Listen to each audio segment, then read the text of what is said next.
This is chapter power sharing. Now, in Belgium, the majority in the country is of 59% Dutch, which live in the Flemish region, and in the capital, it's 80% French people who speak French. Now, in the minority in the country, we have 40% people who speak French and live in the Wallonia region, and in the capital, we have 20% Dutch. Now, the problem was the people which are in the majority in the country are in minority in the capital.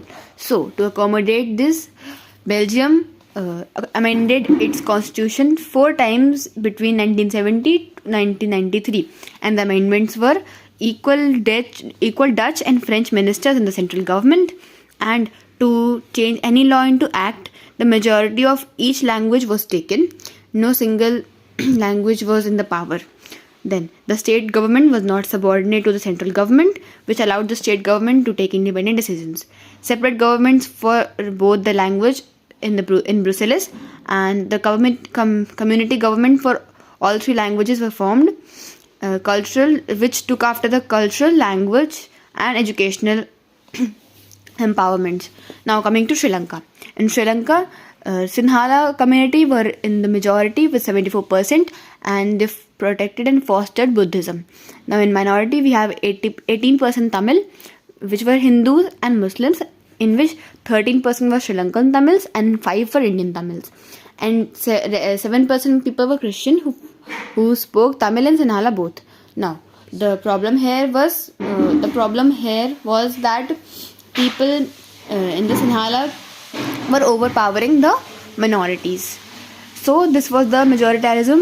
In 1956, an act passed in which it said that Sinhala is the official language. People should protect and foster Buddhism, and there was a biasity in the government exams and policies for the people of Sinhala community. So the impact was the feeling of alienation in Tamils. Tamil Eelam was demanded in 1980s. Tamil people wanted a different separate state for them.